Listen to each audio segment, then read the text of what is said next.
Good morning everyone, welcome back to Jafar education. నేను మీ జాఫర్. ఈరోజు ప్రధాన దినపత్రికలో వచ్చినటువంటి విద్యా ఉద్యోగ సమాచారానికి సంబంధించినటువంటి అప్డేట్స్ని అయితే మనం వన్ బై వన్ తెలుసుకుందాము.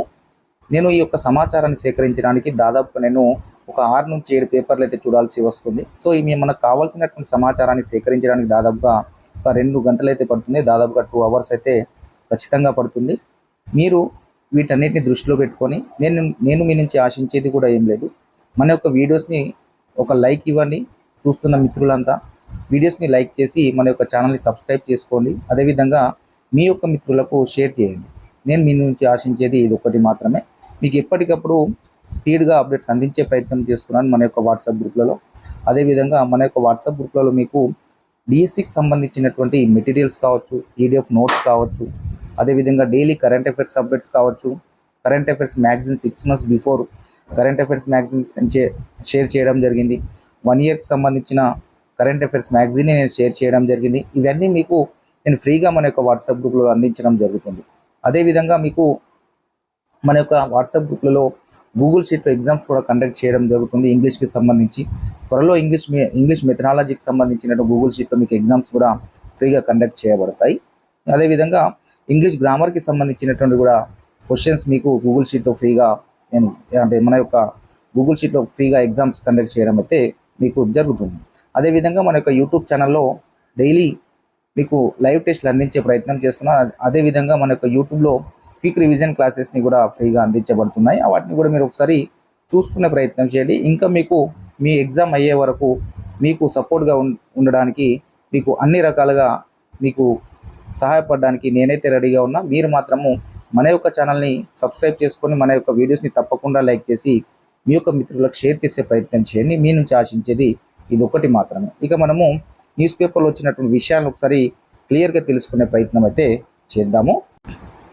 ఇక్కడ మొదటి అప్డేట్ మనం చూసుకున్నట్లయితే డిఎస్సి కంటే ముందు టెట్ నిర్వహించాలని మాజీ మంత్రి హరీష్ రావు గారు సీఎం రేవంత్ రెడ్డి గారికి అయితే లేఖ రాయడం జరిగింది. డిఈడి బిఈడి నిరుద్యోగులకు న్యాయం చేయాలి, సీఎం రేవంత్ రెడ్డికి హరీష్ రావు బహిరంగ లేఖ. డిఎస్సి 2024 కంటే ముందుగా టీచర్ అర్హత పరీక్ష టెట్ నిర్వహించి బీఈడి డిఈడి నిరుద్యోగులకు న్యాయం చేయాలని మాజీ మంత్రి ఎమ్మెల్యే హరీష్ రావు కోరారు. రాష్ట్ర వ్యాప్తంగా 7 లక్షల మంది అభ్యర్థులు ఉపాధ్యాయ పోస్టుల కోసం ఎదురు చూస్తున్నారని పేర్కొన్నారు. ఈ మేరకు మంగళవారం ఆయన ముఖ్యమంత్రి రేవంత్ రెడ్డికి బహిరంగ లేఖ రాశారు.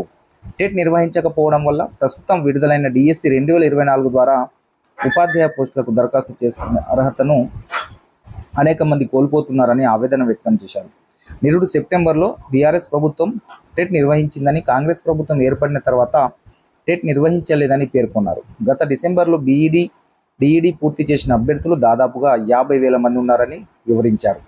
టెట్ నిర్వహిస్తే ఇందులో అర్హత సాధించిన వారందరూ డిఎస్సి దరఖాస్తులు చేసుకోవడానికి అవకాశం కూడా ఉంటుందని తెలిపారు. డిఈడి బిఈడి నిరుద్యోగ అభ్యర్థులకు ఉద్యోగ అవకాశాలు దెబ్బతినకుండా చర్యలు తీసుకోవాలని విజ్ఞప్తి అయితే చేయడం అయితే జరిగింది.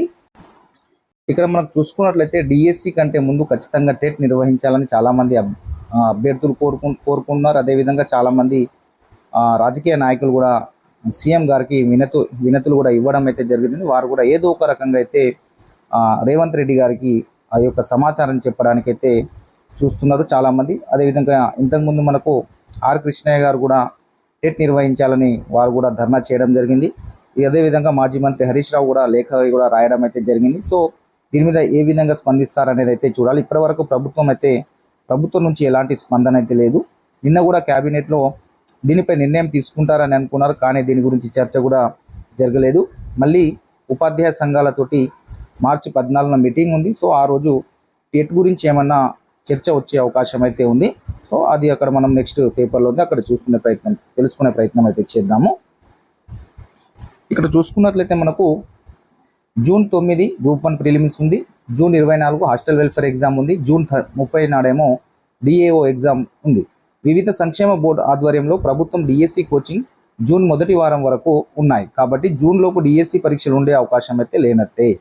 జూలైలో ఉండే అవకాశం ఎక్కువగా ఉన్నాయి. ఇక్కడైతే మనకు డిఎస్సికి సంబంధించినటువంటి పరీక్షలు అయితే జూన్లో ఉండే అవకాశం అయితే లేదు. మనకు ఉంటే జూలైలో ఉండే అవకాశం ఎక్కువగా ఉన్నాయి. లేకుంటే ఒకవేళ టెట్ నోటిఫికేషన్ ఇస్తే జూలైలో కూడా ఉండే అవకాశం అయితే లేదు. కాబట్టి ఇది ఒక్కటైతే ఫిక్స్ అవ్వండి. జూన్లో మాత్రం డిఎస్సి పరీక్షలు ఉండవు. ఉంటే జూలై లాస్ట్ వీక్లో ఉండే అవకాశం ఎక్కువగా అయితే ఉన్నాయి. జూన్లో మొత్తం బిజీ షెడ్యూల్ ఉంది. ఆన్లైన్ ఎగ్జామ్ కాబట్టి ఈ ఆన్లైన్ సెంటర్ అంటే ఆన్లైన్కి సంబంధించి మన డిఎస్సికి దాదాపు ఒక 10 రోజులు కావాల్సి ఉంటుంది. కాబట్టి సో జూన్లో ఎగ్జామ్ పెట్టాలంటే ఖచ్చితంగా 10 డేస్ కావాలి. కాబట్టి ఈ 10 డేస్ ఎక్కడ సీరియల్గా వీళ్ళకు దొరకడం లేదు. కాబట్టి మనకు జూన్లో ఎగ్జామ్స్ అయితే ఉండే అవకాశం అయితే లేదు. ఉంటే జూలైలో ఉండే అవకాశం అయితే కనిపిస్తూ ఉంది.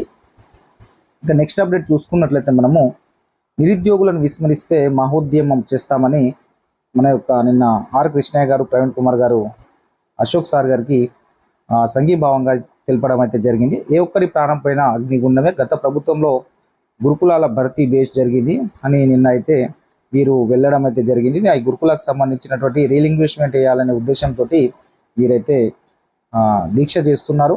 కాబట్టి గురుకులకు సంబంధించి ఎక్కువ మందికి 3 పోస్టులు రావడం జరిగింది, 3000 మందికి దాదాపుగా. సో వాళ్ళందరికీ రీలింగ్విష్మెంట్ అయితే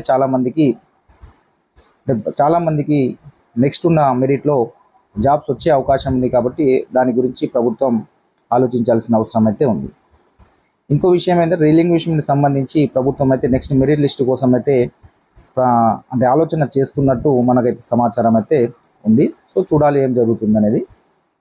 నెక్స్ట్ అప్డేట్ చూసుకున్నట్లయితే మనం మెడికల్ కాలేజీలో 4356 పోస్టుల భర్తీ అయితే చేస్తున్నారు. అవుట్సోర్సింగ్లో కాంట్రాక్ట్ పద్ధతిలో నియామకానికి నోటిఫికేషన్ ఇవ్వడం అయితే జరిగింది. వాటి ఖాళీల సంఖ్య ప్రొఫెసర్కి సంబంధించి 498, associate professor 786, assistant professor 1459, senior residence 1201, tutors 412. ఈ అయితే ఖాళీల సంఖ్య. వారి యొక్క వేతనం పక్కకైతే ఉన్నాయి. ఆ విధంగా వేతనం అయితే ఉంటుంది. అదేవిధంగా ఎస్సీ వెల్ఫేర్ వారికి డిఎస్సి ఫ్రీ కోచింగ్ అయితే ఇవ్వడం అయితే జరుగుతుంది.